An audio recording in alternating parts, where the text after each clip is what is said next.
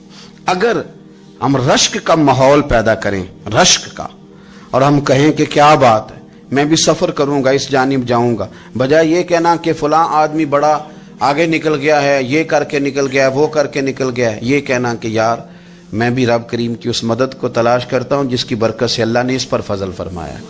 امام غزالی فرماتے ہیں 3 لوگوں میں حسد زیادہ ہوتا ہے, بغض زیادہ پیدا کر لیتے ہیں.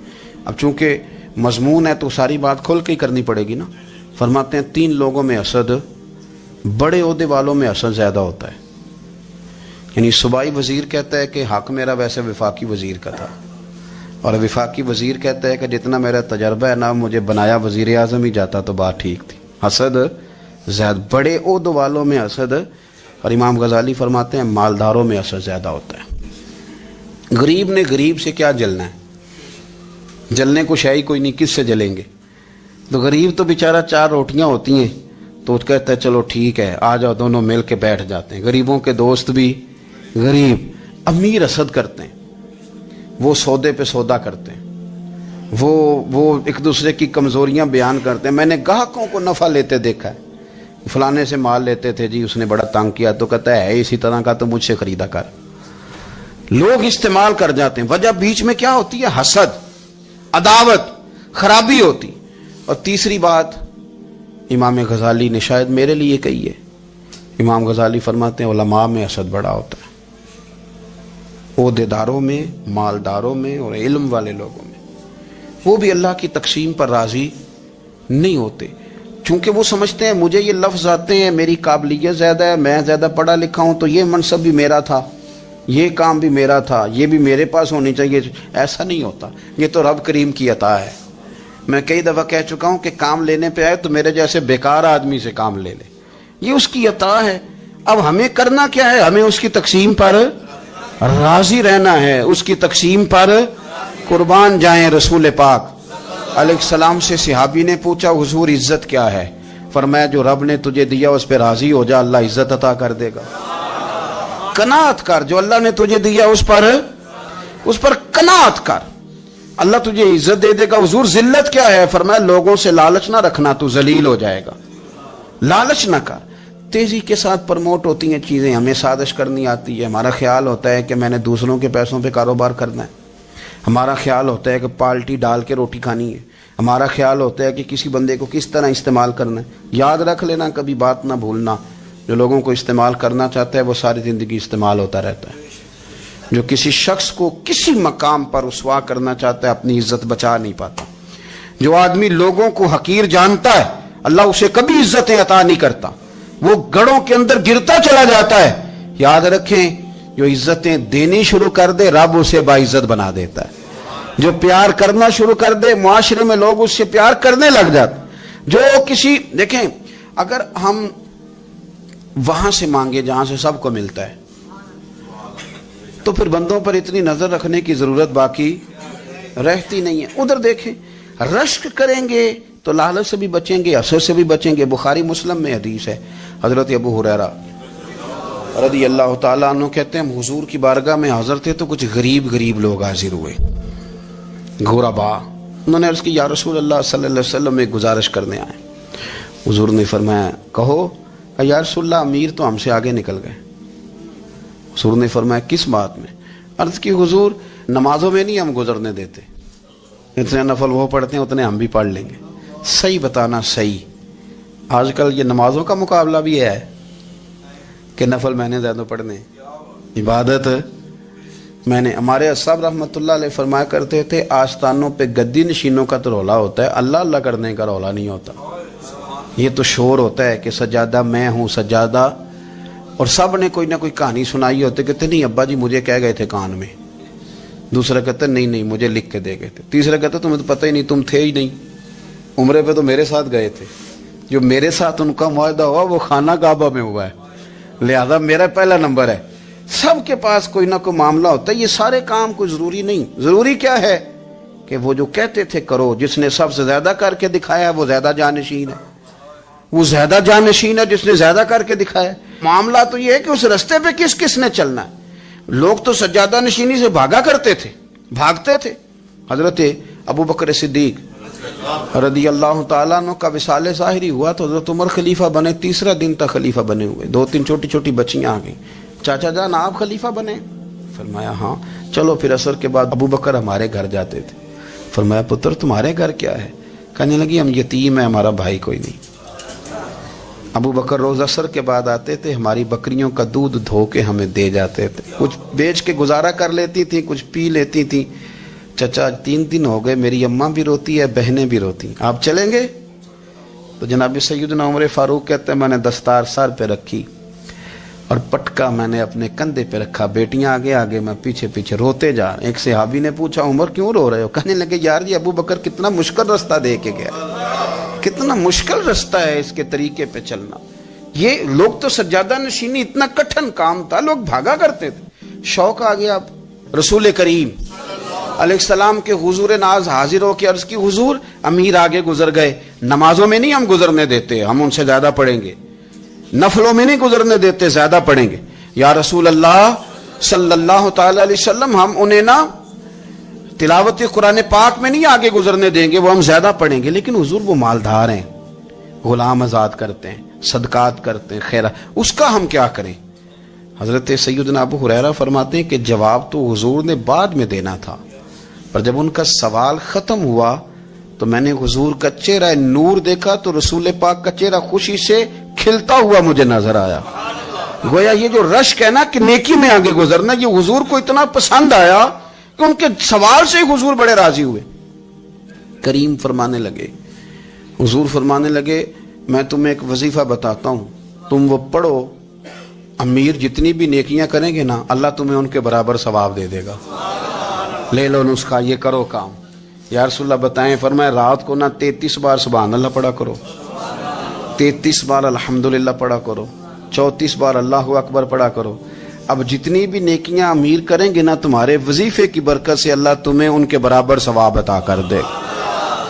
اب جناب ابو ہریرہ کہتے میں نے ان کے چہرے دیکھے تو مجھے یوں محسوس ہوا کہ جس طرح کسی بندے کی کھوئی ہوئی رقم مل جائے تو وہ راضی نہیں ہوتا، کھوئی ہوئی رقم مل جائے تو بڑا جیسے کوئی اس کے ہاتھ، چلیں اپنا ترجمہ کر لیتے ہیں، کمیٹی نکلنے پہ نہیں بندہ بڑا راضی ہوتا کہ 11 مہینے سے دے رہا تھا، 10 مہینے سے چلو نکل ہی آئیے، شکر ہے اللہ کا، بڑا خوش ہوتا ہے بندہ، بڑا راضی ہوتا ہے۔ اس طرح ان لوگوں کے چہرے کھل اٹھے، کیا بات ہے حضور، بس اب نہیں ہم گزرنے دیتے۔ گھر چلے گئے، وظیفے پڑھنے لگے۔ کچھ دنوں کے بعد ان میں سے کچھ لوگ واپس آئے۔ حضرت ابو ہریرہ کہتے ہیں مجھے چونکہ وہ پرانی بات یاد تھی تو میں دلچسپی سے ان کا آنا جانا دیکھنے لگا۔ وہ کریم کی بارگاہ میں آ کے بیٹھے تو ان میں سے ایک شخص بڑی پریشانی کے ساتھ کہنے لگا حضور بڑی پریشانی لگ گئی۔ فرمایا کیا ہوا؟ عرض کی یا رسول اللہ صلی اللہ علیہ وسلم وہ جو آپ نے وظیفہ بتایا تھا نا، میرے کچھ پڑوسی امیر ہیں وہ تو انہوں نے بھی سن لیا ہے حضور، رات میں نے سنا ہے وہ مالدار بندہ ہے، صدقے خیرات بھی بڑے کرتا ہے، غلام بھی بڑے آزاد کرتا ہے، پر وہ بھی سوتے وقت 33 بار سبحان اللہ پڑھ رہا تھا، وہ تو اس نے بھی سن لیا حضور، وہ بات یہاں سے نکلی ہے، جانے کہاں کہاں پہنچی ہے، تو وہ بھی پڑھ رہا تھا حضور اب کیا بنے گا؟ تو کہتے ہیں اس کے سوال پر بھی میرے حضور بڑے ہی مسکرائے، باقاعدہ دہک ہو گیا حضور کے، دہک ہو گیا، سرکار کھول کے نہیں مسکراتے، لیکن آج حضور اتنا مسکرائے کہ میں نے حضور کے مقدس دانتوں کی زیارت کر لی، دہک ہو گیا باقاعدہ حضور کا۔ حضور فرمانے لگے انہوں نے بھی سن لیا حضور، اور سن کے پڑھنا بھی شروع کر۔ اب بات کو سمجھیں کہ کسی امیر نے یہ نہیں کہا کہ یہ تو غریب کے لیے وظیفہ تھا، میں کہتا ہوں اللہ اللہ کا مزاج ہی نہیں، مزاج یہ کہ سیاست کیسے کرنی ہے، چکر کیسے چلانا ہے، کوئی کہانی کیسے سنانی ہے، ادھر ان کو ملا، حالانکہ بات تو غریبوں سے ہو رہی تھی، حضور وہ تو انہوں نے بھی پڑھنا شروع کر دیا۔ اب ہم کیا کریں؟ رسول کریم نے فرمایا وہ بھی پڑھ رہے ہیں، حضور پڑھ رہے ہیں، تو فرمایا ذالک فضل اللہ یؤتیہ من یشاء،